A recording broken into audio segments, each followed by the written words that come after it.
Shalom and welcome to my YouTube page. I'm going to continue sharing some insight regarding my spiritual beliefs. I am a Hebrew Israelite from the seed of Abraham, from the tribe of Judah, according to Psalms 108, verse 8. This is what it says about the tribe of Judah. Judah is my lawgiver. Yes, Judah is commanded to give Israel his law, statutes, and decrees to help them, us as well, govern ourselves according to the covenant that he made with Abraham, our Hebrew biblical forefathers, Abraham, Isaac, and Jacob, so that we can have a successful journey here on the earth. And it would have been a successful journey if our ancestors had obeyed the covenant, which is his law, statutes, and decrees. So I'm going to continue on just exalting the name of Yashaya.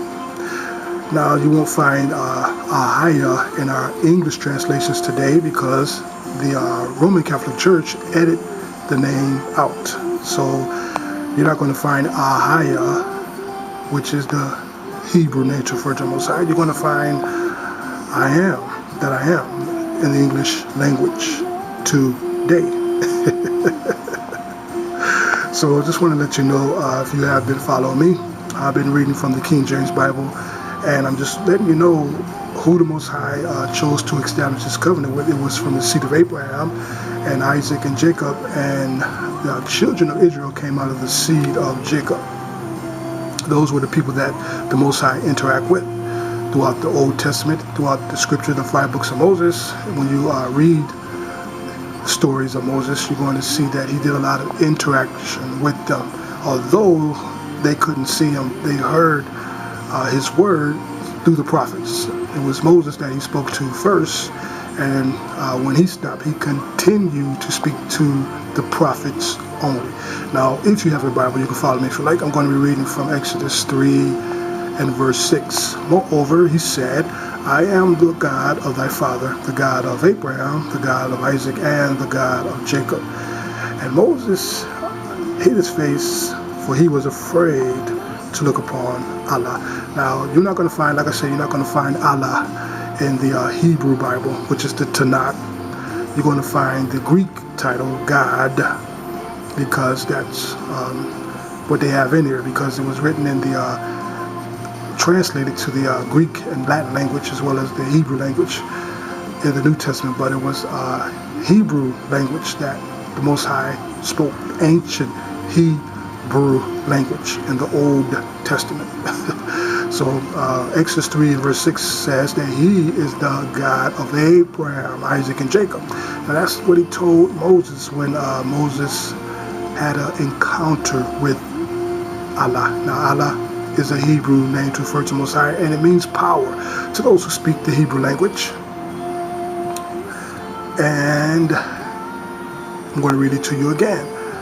Moreover, he said, I am the God of thy father, the God of Abraham, the God of Isaac, and the God of Jacob. And Moses hid his face, for he was afraid to look upon Allah. Out of reverence and fear, Moses did not want to look on Allah because he couldn't see him, number one, but he heard his words, and he informed him that he is the Allah of his fathers. You hear that? He never said that he was the Allah of the world. And like I said, this book is being used today to reflect culture, which is very misleading. It's only talking, only speaking, and only teaching to Hebrews. Now, Hebrews are known as Hebrew Israelites, or the children of Yashaya, or Israel, or just known as Hebrews. And that's what you're going to find in the King James Bible to define who the people are, those people are in the Old Testament.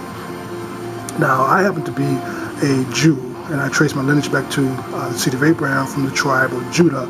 And like I said, Psalms 108 declares that Judah is the lawgiver, and that's what they were commanded to do during that time, and that's what we are doing. Those who trace their lineage back to the seed of Abraham, and you know that you are from the offspring of Judah. That's what we are still commanded to do, to give the laws, that was never done away with, although this religious system has denied the Old Testament. They only pick and choose what scriptures they want, and that's only to manipulate their congregation, which is, like I said, which is very misleading today in our modern day churches, because you can't claim someone else's inheritance. You can't do that. You gotta speak truth in order to get the people to get a biblical understanding of this Hebrew Tanakh, which is the Bible that we have available today. If you want them to know who the Most High is, you gotta tell the truth.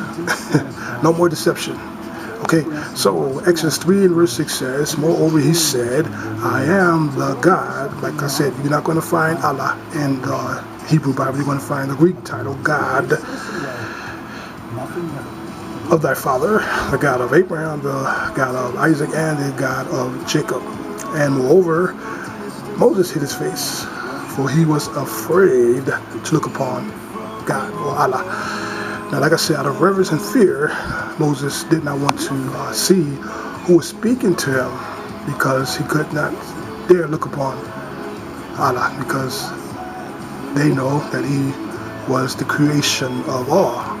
And when Moses heard his words, he said, Moses, take off thy sandals, don't come any closer, because the place that you're standing on is Kadesh, or holy ground. And that's when the conversation took place. He introduced himself by letting them know that he is the God, or Allah, of his Habas, Abraham, the Allah of Isaac, and the Allah of Jacob. See how easy that this text that I just read was easy to understand? See?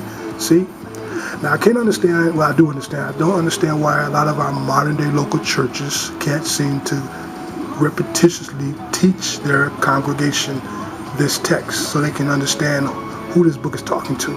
It's mind-blowing that a lot of the people continue to just receive and hear what a lot of these ministries are saying, and a lot of the scriptures are being taken out of their context, because it's only talking to Hebrews from beginning all the way to end. And I'm going to show you again. When he informed them that he was the God of Abraham, Isaac, and Jacob, the conversation continued. And the Lord said, I have surely seen the affliction of my people, which are in Egypt, and have heard their cry by reason of their taskmasters, for I know their sorrow. Now see, he even told Moses that he seen the affliction of his people. He said, he also know that they are residing over there in Egypt, and he heard their cry. Isn't that interesting? He did not say that to any of the nations or any of our modern day local churches. He only spoke this to one person, Moses. See how easy that was? One person. To all you modern day churches, one person. He made it very clear that he was the God of Abraham, Isaac, and Jacob. He never said that he was the God of the world. He only said he only mentioned three names: Abraham, Isaac, and Jacob, which happens to be Hebrews. If you go to Genesis 14 and 13, you're going to see Abraham being acknowledged as a Hebrew. That was the person that the Most High chose to speak to first. But it would be Moses that he would do a lot of communication with face to face when you read the 5 books of Moses, which happens to be the Torah.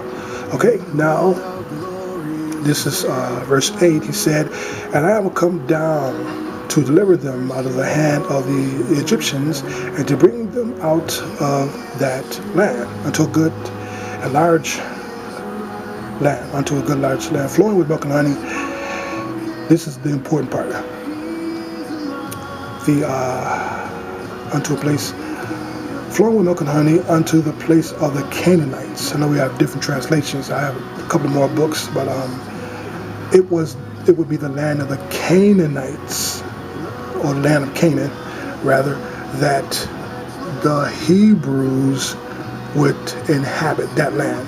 Okay, he went on and said the Hittites and the Amorites, many more, but it would be the land of Canaan that the children of Israel would be inhabited. It would be that land, their land, if they keep the covenant that the Most High was speaking to them through Moses. But if you go ahead and read the story of Moses, they did not keep or obey the covenant that he gave to the prophet Moses.